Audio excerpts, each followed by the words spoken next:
So if you have a heartfelt desire, like let's say, you know, I'd like to exercise more. That's not a very compelling intention in the sense of it's not so specific. Because what you want to really get to is why. Why do I want to exercise more? What will happen? What will happen for me? And it could be, I want to experience more mobility in my body, more strength in this body, more vitality and immunity. And so I'm going to spend time this year really working on building those things. Now that's more specific, more intentional, and that sounds a little bit more like a heartfelt desire, like, wow, I really want to build my immune system. What a great intention, by the way, for this year, right? I really want to build my immunity up. So if I have the heartfelt desire to do that, that's foundational, that's great. Now, I've had that heartfelt desire before, and I've not had success with it. Or I've had success to a certain point, but I want to take it to the next level, and I've never been to the next level. Well, then you need the second D, and the second D is direction. How do you get it? You reach out. You reach out to a teacher. A teacher is simply somebody who has been somewhere that you desire to go and who can wisely, skillfully, lovingly guide you to get there, to go through the challenges and the difficulties that they had to come through to get to that breakthrough point.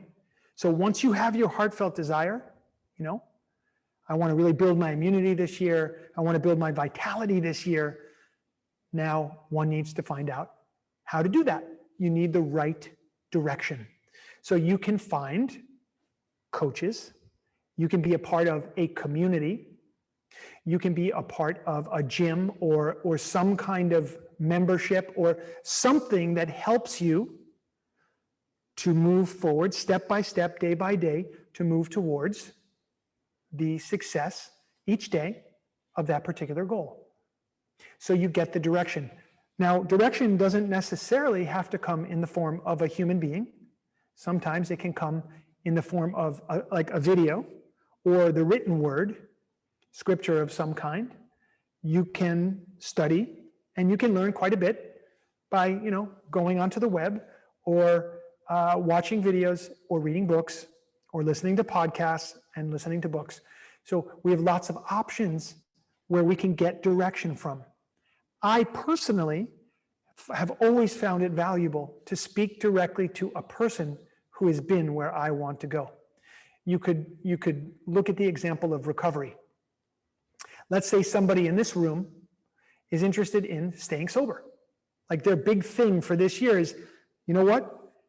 I relapsed last year, or I haven't gotten sober yet, and I know that I really want to put down the alcohol, or I want to put down drugs, or you know, I've been binging and I want to work on my relationship with food, or acting out sexually, and I want to work on that piece of my life, or the money piece, or etc. Whatever the addictive tendency is, it's a wonderful thing to have a heartfelt desire to want to find out what life is like beyond that addiction. So in order to do that, if you don't know how to do that, you've got to get direction. Okay, so that's the second D. First, you have that heartfelt desire, and then you need direction on how to realize that desire. And then that brings us to the third D. So the third D, we'll just start with discipline. Now, discipline is not usually a word that so many people love. We don't really love that word because we associate discipline with doing something that we don't want to do. So someone says, wow, you're such a disciplined person.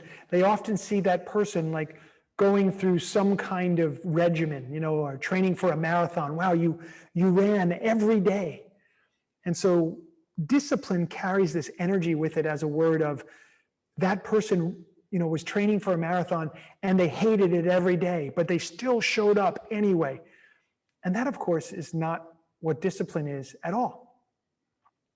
The root of the word discipline is disciple. And to be a disciple is simply to be a good student, to follow the direction which came out of your heartfelt desire. So you have your heartfelt desire, foundational. You get the directions that you need and the support that you need to move forward. And then you apply yourself as a student to apply the direction that you've just learned. Now we're getting into the idea of consistency. So discipline and consistency are very close cousins. Now, what most people that I work with in recovery over these last 30 years have said, I just have such a hard time with consistency. I just can't finish things. I start so many things, but I don't finish. Can any of you guys relate to that idea? I want to hear from you right now. Are you with me so far? Do you relate to this idea of starting things but not finishing? I'm guessing since you're here, you probably do. Okay. Some of you are like, yes, that's totally me. Right. Okay. It's a heartfelt desire, and then you get the direction that you need, and then you apply that direction in a disciplined way, which means you're a student of this new path that you're following. Wonderful. Okay. Now, I want to add in that word devotion. Devotion is a lovely word. People like it a lot more than discipline. And so what I like to say is discipline plus love. Discipline plus love equals devotion. In other words, let's say in our example of wanting to build our immunity or our vitality or wanting to stay sober, one day at a time, we take a few simple actions and we're consistent with those actions. We could be reading out of the big book or some kind of Recovery 2.0 book or any spiritual book that helps us to stay in the right frame of mind. Maybe we get to meetings or we speak to our sponsor or we speak to a therapist, whatever our protocols are. We're doing our disciplines each day, small things each day. And what happens over time, and sometimes very quickly, we start to fall in love with what we're doing.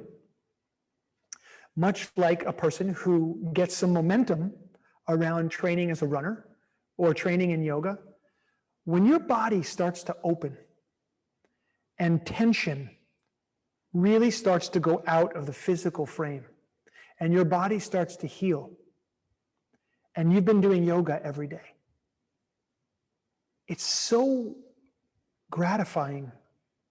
You want to do more of it. You've started to fall in love with it. So it's no longer like hard, like a discipline. Your discipline has combined itself with the molecule of love. They've come together to form devotion. And now you're devoted to this new path. And really, really good things happen. Okay.